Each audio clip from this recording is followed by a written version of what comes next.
You know who it is, everybody. I'm back once again with another hair tutorial. Today I'm showing you how you can achieve box braids with the least amount of stress possible.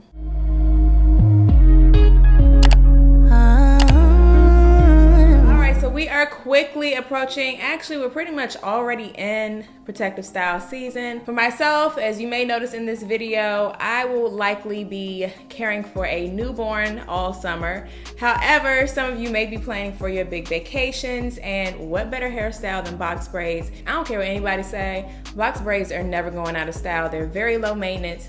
And even if you are a mom-to-be, it's a great style to have in those early months when the last thing you want to worry about is doing your hair. It's a super easy protective style. When I say easy, I mean low maintenance, because it's not always easy to install on yourself. So here I am with a few tips and tricks that can make it a little less stressful and easier to achieve. Today I'll be using Outre's twisted up pre-stretched hair. This hair is 50 inches long. To be clear, that's 50 inches folded, so you'll end up with braids that are about 25 inches. And this is the 4X DIY. The 4X of course means that you get 4 bundles in one pack. This style that you see here didn't even require 4 packs of hair. I used really 3 and like 1 bundle from the 4th. But before we hop in the tutorial, I'm gonna give you guys a few tips to help you along the way.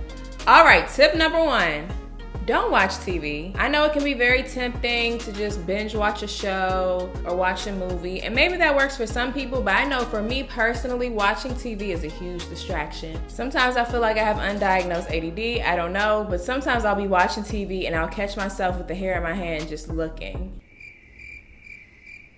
Just wasting time just looking at the screen and not even braiding. So I do not suggest watching TV. So what I would suggest, instead of television, which is a very visual thing, like you have to watch the TV most of the time, I do suggest that you maybe listen to a podcast or listen to music. I'm a big lover of podcasts because it really helps me, especially on like long drives and stuff. But even with long hairstyles, it can really get you through it a lot faster. Here are a few podcasts that I suggest and I enjoy listening to, but of course any podcast works.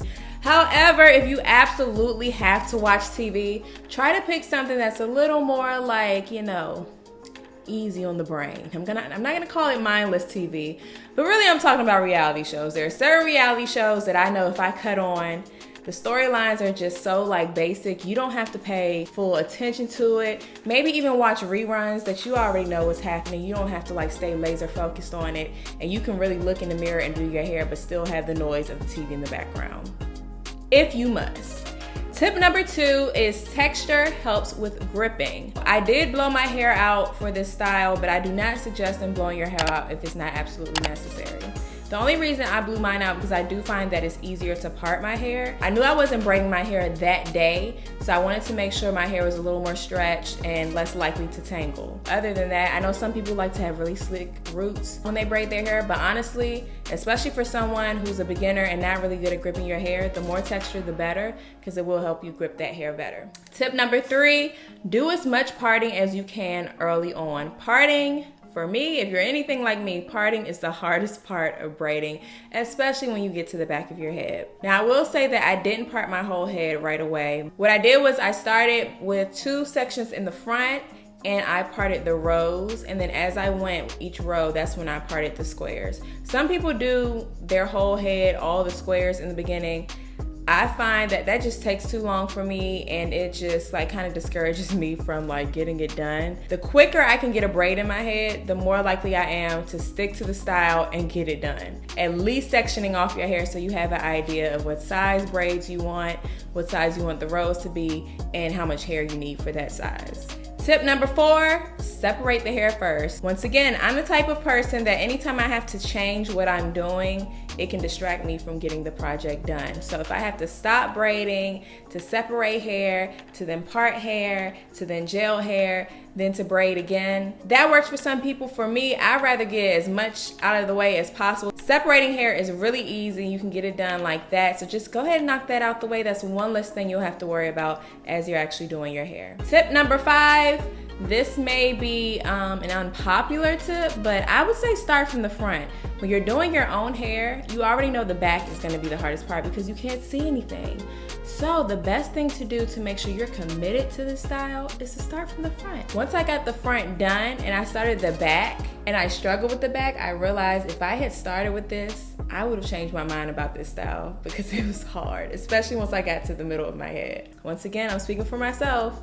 I'm more likely to get the style done once I've committed to at least having the front done. It's a lot easier. You can see what you're doing. Also, you can go ahead and get those practice braids out the way where you can see it, so when you get to the back, you have a better idea of what you're capable of doing. Tip number 6, use as few products as possible. You don't need a whole bunch of gunk on your hair. That can lead to more buildup, that can lead to itchy scalp, maybe even some kind of fungal dandruff situation. Your hair doesn't need a whole bunch of products laid on it. I did apply a heat protectant because I blew my hair out.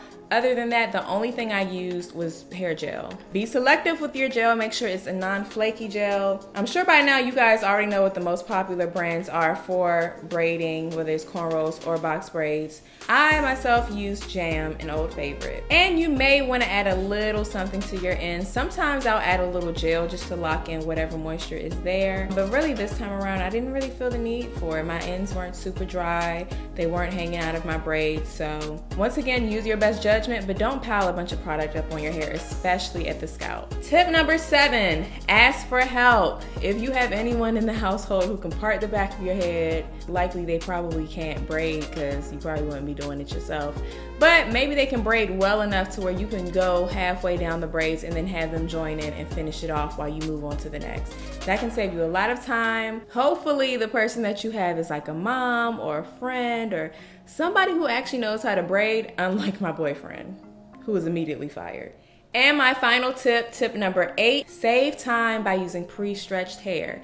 If you want that natural end, which I think at this point, that's what most people go for, that natural looking end where it just kind of tapers off.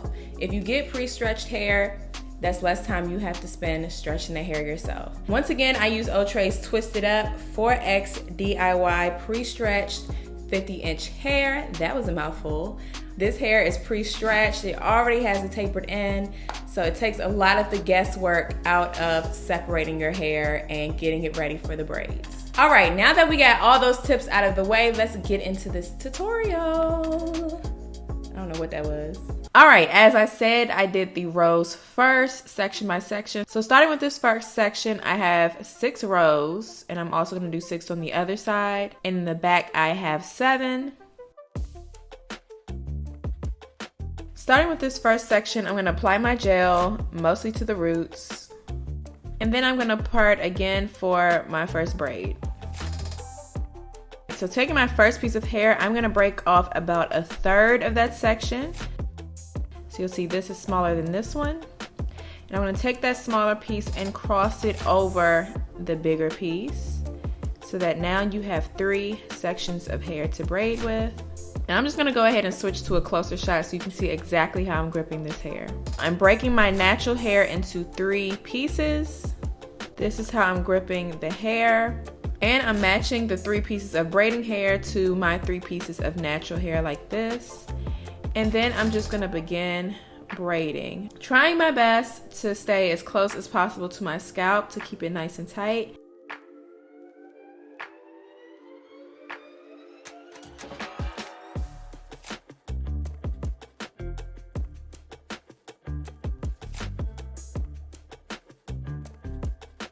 In the event that I feel the hair slipping down, I do grab my natural hair and just pull the braiding hair back up to my scalp. Just like that.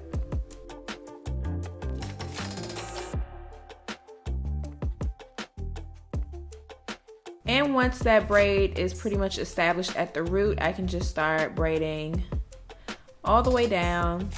And off camera, once I was done braiding my hair, of course, I dip these in boiling water. Be very careful when you do that because you can burn yourself very easily.